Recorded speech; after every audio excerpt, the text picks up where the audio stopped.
صاحب شور تو شروع ہوا کہ ایک خاتون ہے اور بڑا اس نے لباس ایسا پہنا ہوا، اس کی تصاویر آئیں اور پھر پولیس والے جو ہیں وہ بڑے پروٹوکول کے ساتھ عدالت میں لے کر جا رہے ہیں، تو ہتھ کڑی جو ہے وہ نہیں لگی گئی۔ یہ بھی ایک بحث ہوتی قانون میں خاتون کو، چاہے اس کا جرم جو بھی ہے، ہتھ کڑی لگانا اور ساتھ police constable female police constable کا نہ ہونا، ہمیں تو اس فوٹیج میں دکھائی نہیں دیا، کہیں پہ میل ہی تھا، تو اس کی کتنی ضروری ہے ہتھ کڑی؟ یہ آپ کا کویشچن بہت امپورٹنٹ ہے، اور پچھلے 2 دن سے میں یہ دیکھ رہا ہوں مختلف چینلز پہ، سوشل میڈیا پہ۔ یہ کویشچن نہیں ہے کہ اس پہ قانون کیا کہتا ہے۔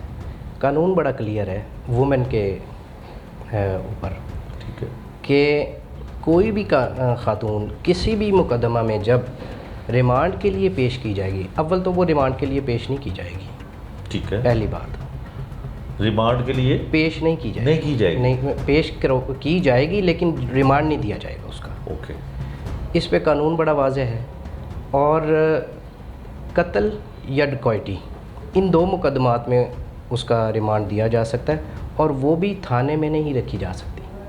اس کے لیے جیل سے لایا جائے گا اور شام ہونے سے پہلے اس کو واپس جیل بھجوایا جائے گا۔ اچھا، یعنی کہ خاتون ہے، اور جب ریمانڈ کے لیے پیش کیا جائے گا اس کو ہتھ کڑی نہیں لگائی جائے گی، یہ بھی قانون ہے۔ اور یہ کہاں ہے؟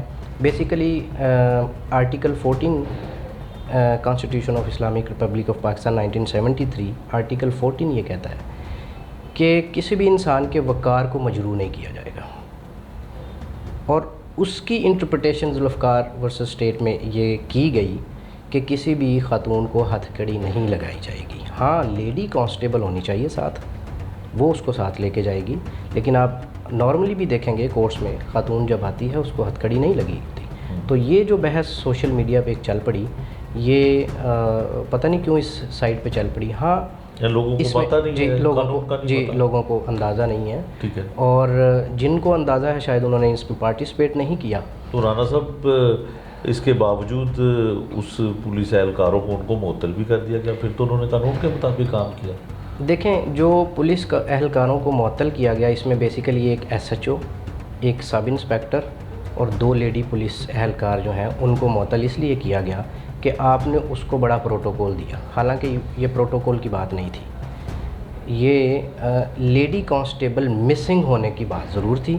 دوسری بات یہ ہے کہ اس انمول پنکی کا جو ایٹیچیوڈ تھا، یعنی جس طرح سے وہ ماڈلنگ کرتے ہوئے یا کیٹ واک، بیسیکلی وہ ماڈل بھی بننا چاہتی تھی، تو وہ اگر آپ اس کا سٹائل دیکھیں گے تو وہ ہے، تو یہ بھی ہو سکتا ہے اس کا وہ نیچرل سٹائل ہو، لیکن میں لباس کیونکہ غیر شرعی تھا۔ اب یہاں بڑا اہم پوائنٹ یہ ہے کہ ایک چیز ہے شریعت اسلام اور دوسرا ہے قانون۔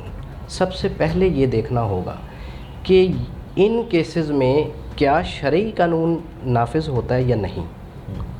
یعنی لباس، آپ کسی کے لباس کے اوپر کوئی بات کیسے کر سکتے ہیں؟ آپ یہ اخلاقی طور پہ کر سکتے ہیں، قانونی طور پہ آپ نہیں کر سکتے۔ آپ کسی کے اوپر یہ کیس فائل نہیں کر سکتے کہ آپ کا یہ لباس ٹھیک نہیں ہے۔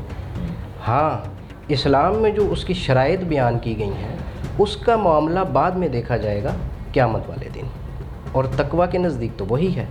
سو بیسیکلی یہاں پہ جو ڈسکشن ہونی چاہیے وہ یہ کہ قانون کیا ہے۔ اب قانون کے مطابق تو یہ، اب اس کیس میں جو ڈسکس کرنے والی اہم باتیں ہیں وہ یہ ہیں کہ ایک اتنا بڑا گینگ آپ نے پکڑا، یا اتنی زیادہ تعداد میں آپ نے منشیات پکڑی ہے، اب اس کی فیٹ کیا ہوگی؟ کیا آپ اس قابل ہیں کہ اس کو کنوکشن کروا سکیں، اس کو سزا دلوا سکیں؟